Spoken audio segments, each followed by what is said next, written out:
dalam IEP ini juga sudah include apa namanya? Rumah pendidikan membuka peluang seluas-luasnya itu bagi setiap anak untuk mengekspresikan diri. Apalagi sekarang ini banyak yang berita-berita negatif yang kesannya memprovokasi gitu.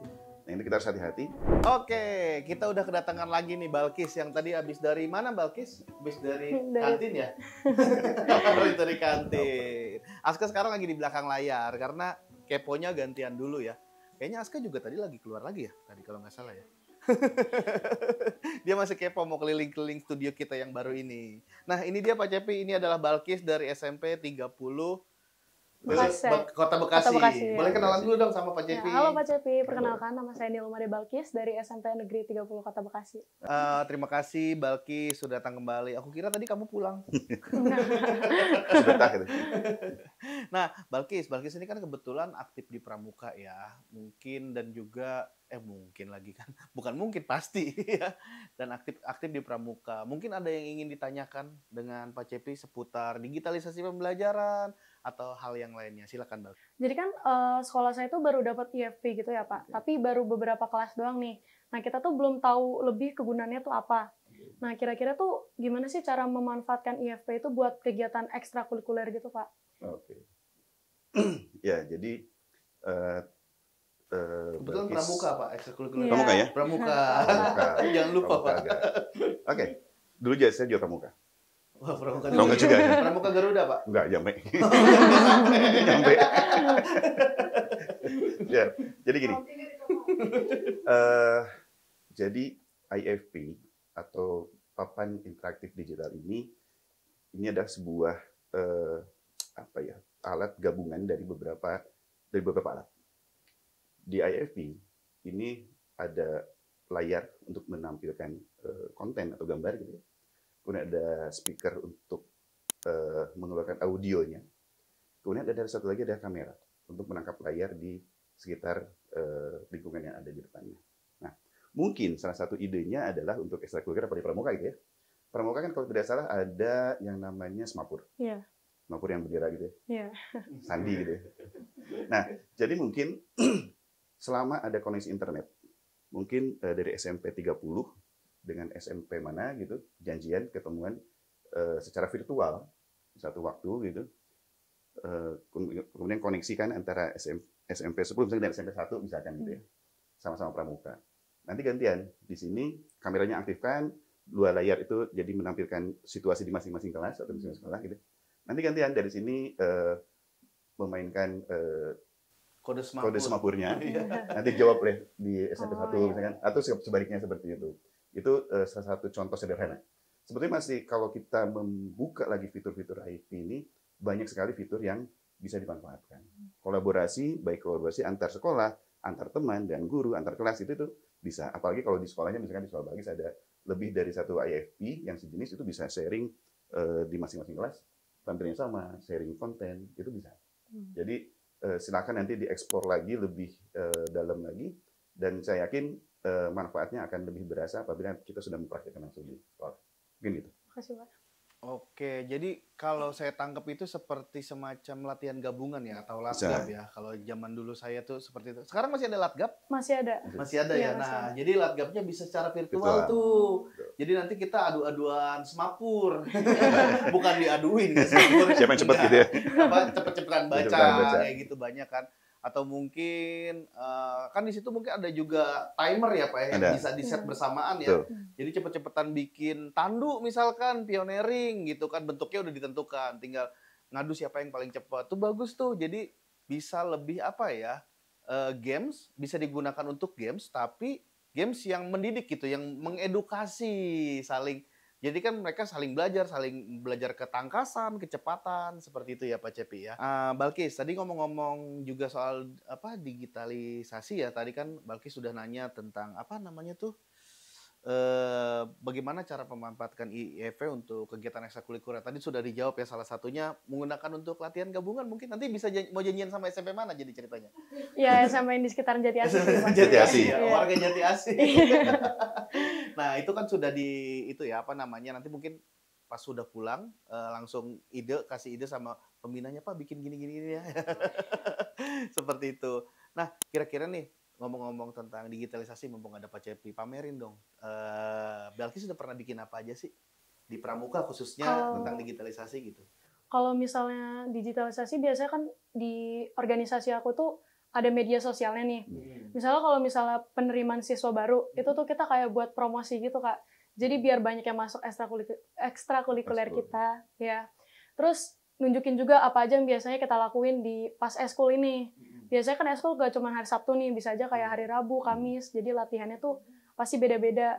Dan di Pramuka itu bukan cuma kayak pioneering, pasti juga banyak banget kayak pengetahuan umum, kepramukaan. Nah itu tuh, jadi kita bisa sharing ke orang lain, atau mungkin bisa sharing ke pengetahuan kepramukaan kan pasti beda-beda ya tiap sekolah.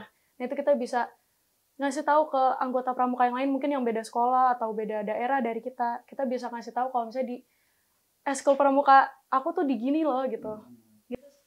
Oke, jadi yang sudah Balkis buat adalah apa namanya tadi? Konten promosi ekstrakurikuler yang ada di sekolah Balkis untuk peserta didik baru ya, untuk murid baru. Kalau kegiatan yang sudah pernah Balkis ikuti mulai dari mungkin ranting, cabang, daerah atau mungkin sampai nasional, pernah apa aja? Kalau aku sih di Pramuka tuh emang aktif banget. Dari kelas 7 tuh aku udah Garuda kelas 7. Oh, iya dari kelas 7. Terus kamu ngisinya pas kapan itu? Enggak, saya bukan dari awalnya, pas akhir kelas 7. Oh, kelas 7. Ya. Kirain dari awal. Terus di kelas 8-nya tuh di pertengahan aku dipilih jadi ketua pramukanya. Nah, semenjak aku dipilih jadi ketua pramuka, aku ngadain kayak event-event atau acara gitu. Nah, biasanya di acara itu kan aku ngadain lomba LT1 nih antar sekolah, maksudnya masih di lingkungan sekolah. Nah, itu biasanya aku juga ngegunain media sosial. Jadi ada lomba tuh yang namanya reportase. Biasanya ngasih tahu apa aja kegiatan yang kita lakuin, terus diupload ke media sosial. Terus di kelas 9 ini aku udah ngikutin Jambore, ada 2. Yang pertama tuh Jambore daerah di Kabupaten Bekasi, itu Jawa Barat. Yang tadi disampaikan tadi ya. Jawa Barat. Ya. Nah, terus yang kedua tuh ada Jambore cabang Kota Bekasi di Cibubur tahun 2025 juga. Nah, itu Pak Cepi, itu adalah salah satu karya-karya anak bangsa kita, salah satunya Balkis, dan juga tadi ada Aska yang juga sudah menyampaikan dan juga kepo tentang digitalisasi pembelajaran ini. Dan tentunya digitalisasi pembelajaran ini juga merupakan semangat dari Kemendikdasmen untuk bisa menyambut generasi selanjutnya agar bisa melek digital tentunya dan nggak ketinggalan dari negara-negara lain mungkin seperti itu ya Pak Cepi ya. Oh iya Pak Cepi, ngomong-ngomong tentang IEP ini Pak Cepi, saat ini proses distribusinya sudah sampai mana Pak Cepi? Maksud saya sudah seperti apa yang sudah dilakukan Kemendikdasmen sendiri Pak Cepi? Ya baik. Jadi proses distribusi IEP ini memang terus berjalan. Setiap hari pengiriman terus sampai ke sekarang sudah masuk ke luar Jawa. Wilayah Papua, Sulawesi, kemudian Maluku itu sudah dalam perjalanan. Oh justru yang sana sudah jalan duluan ya Pak ya? Sudah jalan duluan. Nah target kita adalah di akhir atau pertengahan Desember itu sudah terdistribusikan semua ke semua satuan pendidikan. Nah di samping itu juga selain barangnya didistribusikan, Kementerian juga membuat konten pembelajaran yang ada di rumah pendidikan itu nanti dimanfaatkan oleh seluruh satuan pendidikan.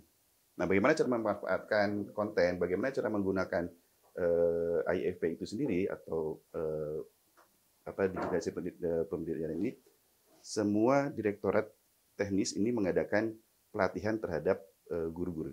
Wow, jadi bukan hanya dikasih barangnya saja, tapi juga dilatih juga ya? Betul. Kurang apa lagi coba? Nah, jadi saya lanjut sedikit. Jadi nanti memang kalau melatih seluruh satuan guru di satuan pendidikan tidak mungkin. SMP saja ada 43.000 satuan pendidikan. Tidak mungkin kita melatih 43 sekolah gitu ya, 43.000 sekolah gitu nggak mungkin.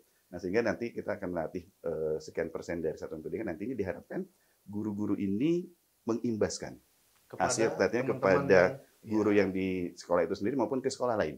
Betul. Yang tidak ikut pelatihan. Nah itu harapan kita sehingga akhir Desember semua satuan pendidikan sudah bisa memanfaatkan IEP ini. Betul. Luar biasa. Tepuk tangan. Kurang apa lagi ya? Udah dikasih barangnya, dikasih juga pelatihannya untuk menggunakannya ya Pak Cepi ya. Nah, aku mau nanya dulu sama Balkis deh. Balkis, apa sih harapan kamu ke depannya? Dengan kamu aktif di organisasi, dengan kamu rajin belajar, apa sih harapan kamu ke depannya? Balkis, semangat kamu apa? Harapan aku sih mungkin buat anggota pramuka yang lain ya, yang nonton video ini mungkin. Buat sobat SMP. Iya, buat sobat SMP. Mungkin di masa-masa SMP kayak gini tuh aktif-aktifin aja sih berorganisasi, terus ngeraih prestasi juga. Siapa tahu dari mulai hal sekecil apapun itu bisa buat bekal di masa depan. Jadi udah tahu hal basicnya gitu, Kak. Bekal di masa depan, hal yang basic. Wah, itu kata kuncinya bagus banget ya. Apa emang bekal yang paling penting menurut kamu di masa depan nanti? Menurut aku sih public speaking.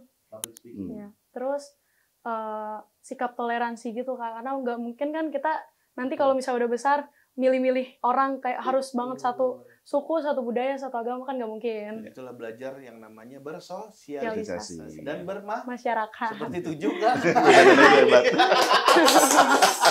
Nyambung. Itu jadinya.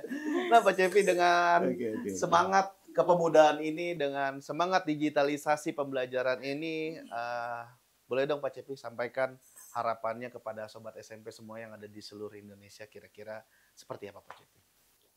Oke, jadi di era digital ini tantangan pendidikan ini bukan hanya menghadirkan teknologi di kelas, tapi memastikan penggunaannya itu membentuk karakter dan berpikir siswa yang menjadi kritis gitu ya. Kemudian pemerintah dalam hal ini Presiden memberikan IFP, di mana IFP ini diharapkan berperan penting sebagai media pembelajaran yang mendidik dan interaktif. Nanti IFP ini mendorong keterlibatan siswa, seperti disampaikan, untuk berkolaborasi, kemudian berinovasi, sehingga pembelajaran proses belajar di kelas itu menjadi lebih hidup, lebih secara visual itu lebih nyata gitu ya. Nah, kemudian selain untuk mendukung literasi digital, IFP juga mengajarkan etika bermedia, seperti memilah informasi dan menjaga jejak digital. Kan jejak digital itu kan tidak mudah dihapus, tidak mudah hilang gitu ya. Kemudian melalui aktivitas kolaborasi, nilai-nilai karakter seperti kerjasama yang tadi disampaikan Balkis gitu ya, dan empati yang ditanamkan itu menjadi lebih hidup lagi gitu ya. Kemudian dengan bimbingan guru, IFP ini diharapkan dapat mencerdaskan secara akademik dan membentuk karakter digital yang etis, melahirkan generasi yang cakap, bijak, dan bertanggung jawab dalam dunia digital. Tepuk tangan semua. Aku tangkap kata-kata yang terakhir, yaitu melahirkan generasi yang cakap, bijak, dan bertanggung jawab dalam dunia digital. Jadi apa-apa yang kita ucapkan sekarang itu akan berdampak di kemudian hari dalam sosial media. Karena tadi yang seperti yang Pak Cepi sampaikan, jejak digital sulit dihapus. Oke, sobat SMP semuanya, tidak terasa, nggak tahu berapa jam, tergantung saya yang edit. Tidak terasa pokoknya dari tadi teman-teman SMP sudah menyaksikan podcast Dialog Sobat SMP kali ini yang bertema Sumpah Pemuda dari Kacamata Gen Z yang hidup di era digital. Tadi udah ada Aska, terima kasih Aska atas kedatangannya. Aska masih di belakang layar, dan juga hari ini udah kedatangan juga Balkis jauh-jauh dari Bekasi. Terima kasih ya Balkis ya. Iya, Kak. Jangan kapok untuk main ke sini lagi ya, ketemu kakak-kakak yang ada di sini.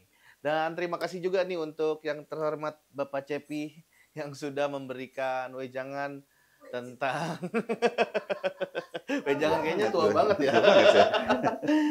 Tentang digitalisasi pembelajaran, terutama tentang interaktif lab panel ya Pak Cepi, dan semoga digitalisasi pembelajaran ini sukses berjalan dengan lancar dan juga IEP bisa tersalurkan dan bisa terdistribusikan kepada sekolah-sekolah di seluruh Indonesia yang membutuhkan, dan digitalisasi pembelajaran merata di seluruh Indonesia Pak Cepi, tidak mengenal suku, tidak mengenal daerah 3T dan lain-lain, semuanya punya dan semuanya mengerti tentang digitalisasi.